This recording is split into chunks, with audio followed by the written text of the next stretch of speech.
Annað mál á dagskrá og leggjum frá fundargerðir borgarráðs frá því 20. mars. Borgarfulltrúi Kjartan Magnússon tekur til máls.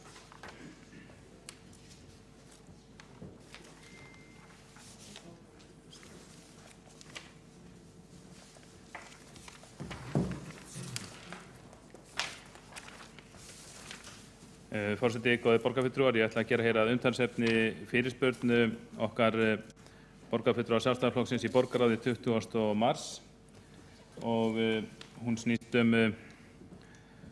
um framkvæmda og fjárfestingarkostnað vegna breytinga við Borgartún. Í þessari fyrirspurn þá spurt að því hve mörg bifreiðastæðin voru í götunni fyrir breytingu og hve mörg voru þau eftir breytingu. Við spyrjum einnig að því við hvaða öryggisstaðla ljósastörurnar sem þar hafa verið settur upp eru miðaðir og hvort að þeir séu árekstravottaðir. Þá er óskað eftir skýringum á því af hverju götulýsingin virðist aðallega mið við akandi umferð götuna en ekki umferð gangandi og hjólandi. Venjulega er þannig þegar ljósastörur eru settir upp í Reykjavík þá eru þeir settir upp á gangstéttum þannig að þeir veita hvað mesta birtu á gangstéttina en einnig út á götuna.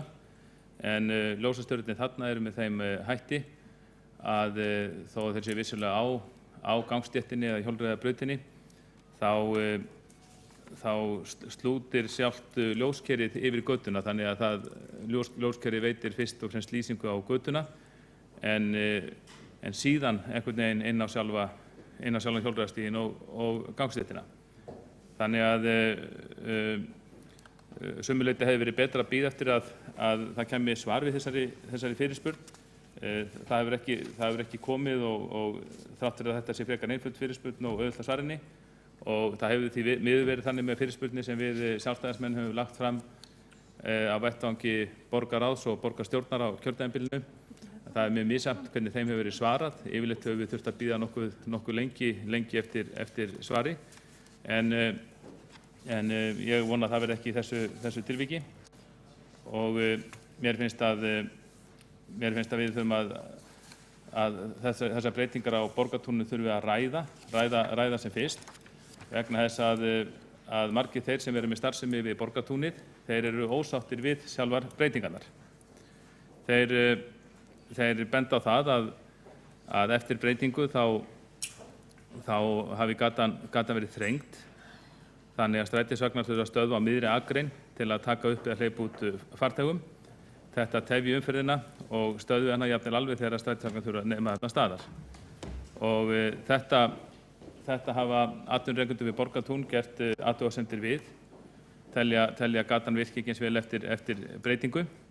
Einnig gera þeir athugasemdir við það að bílastæðum við breytingarna hafi bílastæðum verið fækkað í Borgartúni, þannig að það sé orðið mjög erfitt að fá þar bílastæði eftir að starfsemi hefst þar á daginn og það var birst reglur það að forsvarsmenn nokkurra fyrirtækja í Borgartúni séu farnir að íhuga það alvarlega að flytja sig úr götunni. Ástandið sé orðið óþolandi. Og það er rétt að taka fram að það er enginn á móti því, þetta er allra síst atvinnurekendur við Borgartún, enginn á móti því að gatan hafi verið tekið í gegn og hún hafi verið fegruð. Og það annars síður enginn á móti því að þar hafi verið komið fyrir hjólreiðastíg. En einhvern veginn er það svo að þessar framkvæmdir, þær hafa ekki orðið til þess að auka ánægju atvinnurekenda við að stunda atvinnurekstur í götunni. Og það er að sjálfsögðu alvarlegt mál vegna þess að þarna í götunni á sér stað fer fram atvinnustarfsemi af ýmsum toga sem er mjög mikilvæg. Þarna erum við að tala um fjármálafyrirtæki sem skipta auðvitað miklu máli í atvinnulífinu og munu eiga sinn þátt í því að auka hagvöxt vonandi hér á næstu árum. Þarna eru líka til húsa margar opinberar stofnanir sem veita einnig mjög mikilvæga almannaþjónustu sem almenningur þarf að eiga greiðan aðgang að. Og síðast en ekki síst eru þarna líka fjölmörg smærri þjónustufyrirtæki sem reiða sig á viðskipti borgarbúa og borgarbúa þurfa því að eiga greiðan aðgang að. Og í hópi fyrirtækjanna sem veita opinberri þjónustu þá er það sjálfsögðu Reykjavíkurborg með mikla starfsemi þarna. Ég held að ég vil bara Ég vil bara áskilja því að þessari fyrirspurn sem svara sem fyrst og til að í framhaldi af því þá eigum við að taka þessi mál upp hér í borgarstjórn og ræða þau. Hvort að það sé með einhverjum hætti, hvort að gatan sé að virka eins og við viljum og hvort það sé með einhverjum hætti hægt að bæta þarna úr til þess að koma til móts við athugasemdir atvinnurekenda við Borgartún og í fjölmargra borgarbúa líka sem þangað sækja þjónustu og atvinnu. Þá hefur borgarfulltrúi Kjartan Magnússon lokið máli sínu og þá hefur borgarfulltrúi Páll Hjaltason óskað eftir því að taka til máls.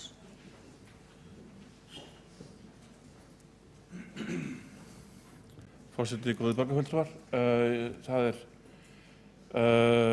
tala hér breytingar í Borgartúninu sem að vissulega hafa verið dálítið miklar.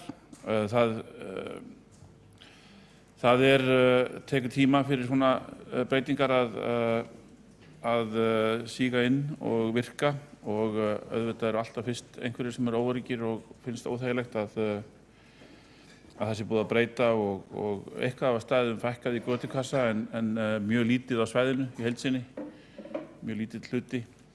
Það er alveg rétt að það eru fyrirtæki þarna með mjög mikla umferð og mikið af bílum og okkar sýn er nú svo að þau fyrirtæki komi sér upp samgöngustefnum og reyni að vinna því eins og hægt að minnka það að starfsmenn komi á bílum.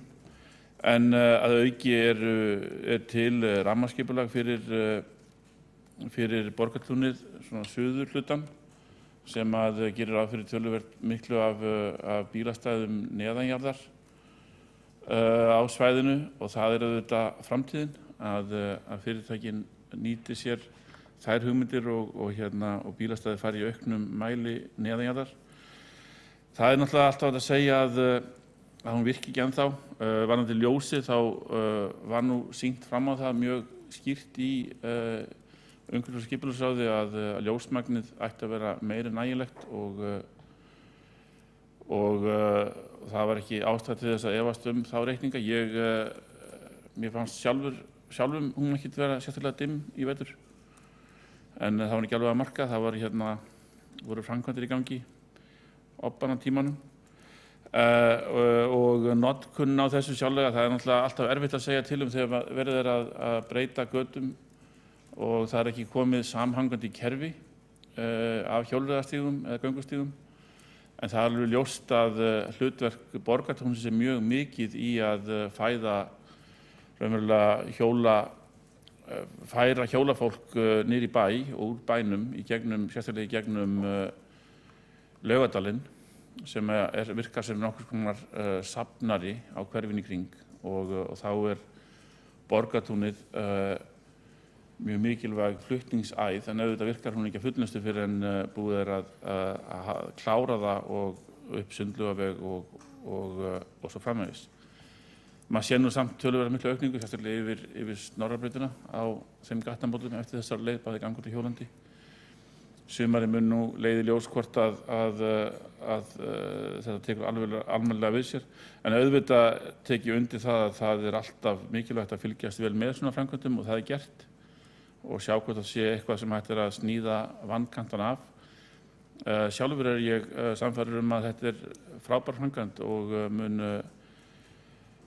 hjálpa mikið til við að komast í Borgartúnið öðruvísi heldur en á bíl því að það hefur ekki verið auðvelt hingað til. Þá hefur borgarfulltrúi Páll Hjaltason lokið máli sínu. Þá hefur ekki fleiri hvatt sér hljóð undir þessum. Jú, þá hefur borgarfulltrúi Kjartan Magnússon óskað eftir því að taka til máls.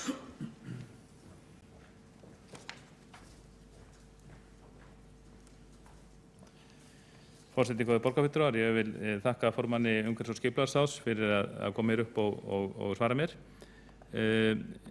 Hann segir að þetta sé frábær framkvæmd, en svo segir hann líka að það taki tíma fyrir breytingar að síga inn og virka. Gott og vel, hann lýsti líka yfir áhuga á því að fannst mér að endurskoða breytingarnar ef að þær hafa einhver óæskileg áhrif í för með sér. En ég held að sé einsýnt að þær hafi haft það nú þegar Það staðreynd að mörg fyrirtæki í Borgartúni eru ósátt við þessar breytingar sem gerðar hafa verið og þau eru ósátt við það að bílastæðum skuli hafa verið fækkað. Það var skortur á þeim fyrir og þannig að viðskiptavinir þeirra eiga miklum erfiðleikum með að sækja sér þjónustu fyrirtækjanna í götunni, að minnsta kosti þeir sem fara á bíl. Og ég held að við sem borgaryfirvöld getum ekkert skellt skollaeyrum við þessu. Mér líka tjáð að meðan að áður en breytingar hófust, meðan var að vera að hanna þessar breytingar, þá hafi einhver fyrirtæki komið þeim skilaboðum til borgarinnar að það væri skortur á bílastæðum í Borgartúni. Það væri þá þegar bílastæða skortur og það þyrfti að bæta þar úr. Og síðan þegar framkvæmdir hófust þá hafi sumir atvinnurekendur orðið mjög ánægðir vegna þess að þeir hafi talið að þarna væri samráðið loks að virka, þarna væri hlustað á þeirra óskir og það væri verið þá að fjölga bílastæðum, en það reyndist ekki svo vera. Þeim var fækkað í staðinn sem gerir stöðuna erfiðari fyrir þessi fyrirtæki. Og ég ekkert viss að þessar breytingar sígi inn og virki eins og borgarfulltrúinn talaði um. Ég hef miklu meiri áhyggjur af því að þessar breytingar leiði til þess jafnvel innan skamms að fyrirtæki fara að flýja Borgartúnið og það finnst mér slæmt því eins og borgarfulltrúinn sagði þá virkar þessi gata mörgu leyti mjög vel. Þarna hefur tekist að koma fyrir til að gera frekar litlu svæði mjög fjölbreytilegri og mikilvægri starfsemi fyrir borgarbúa, en það verður þá auðvitað að vera sæmilegur aðgangur að þessari starfsemi. Og mér finnst það mjög slæmt að ef raunin verður svo að fyrirtæki fara að flýja af svæðinu, því að Borgartúnið eða að minnsta kosti hefur verið mjög eftirsóttur staður til að stunda atvinnurekstur í. Þannig að mér finnst að þarna að í þessu eins og kannski oftar á kjörtímabilinu þá hafi samráðið klikkað. Auðvitað felst það ekki í samráði að borgaryfirvöld séu skuldbundin til þess að hlýða því sem þeir sem komið að samráðinu segja. En þarna finnst mér að við eða þeir sem stjórnum þarna málum hefur þurft að hlusta aðeins betur og reyna að draga úr óæskilegum afleiðingum þessara breytinga sem einhverjir atvinnurekendur í Borgartún vöruðu fyrirfram við. En ég er ánægður með að borgarfulltrúi Páll Hjaltason, hann skuli hafa lýst yfir vilja til þess að endurskoða þessar breytingar og fara yfir það, hvað sé þarna til einhverja sérstakra óþæginda, og vona að fulltrúar meirihlutans skoði það með opnum huga. En þá vil ég líka ítreka það að þá tel ég mikilvægt að við fáum svar við þessari fyrirspurn fyrr en seinna, enda er hún ekki flókin í sjálfu sér og við vitum að það á ekki að vera, þetta er það einföld fyrirspurn að það á ekki að vera margra klukkutíma verk að fá svar við henni. Þannig ég vonast þess að þessi svör liggi fyrir á næsta borgarráðsfundi. Þá er borgarfulltrúi Kjartan Magnússon lokið máli sínu og þá er borgarfulltrúi Páll Hjaltason óskað eftir því að veita andsvar við ræðu borgarfulltrúans. Forseti, góði borgarfulltrúar. Að sjálfsögðu ætti að vera einfalt að svara þessu því að það var farið yfir þessi gögn öll sömul í umhverfisskipulagsráði. Þannig að þau ætla að vera til, allar forsendur bak við hönnuna. En ég segi aftur að það er nú ekki, framkvæmdum ekki lokið í Borgartúnið. Það er nú ennþá verið að vinna núna, einmitt núna verið að vinna fyrir framan skrifstofu borgarinnar og ég held að það sé eðlilegt að leyfa framkvæmduna að klárast og fá aðeins reynslu á hana áður en við förum að huga því að breyta því. En ég segi hins vegar aftur að sjálfsögðu er fylgst vel með öllum svona framkvæmdum og sé hvernig það þróast. Ég er bjartsýnn þetta. Þá er borgarfulltrúi Páll Hjaltason lokið við það að veita andsvar og þá hafa ekki fleiri hvatt sér hljóðs undir þessum dagskrárlið og telst honum lokið. Við förum í þriðja mál.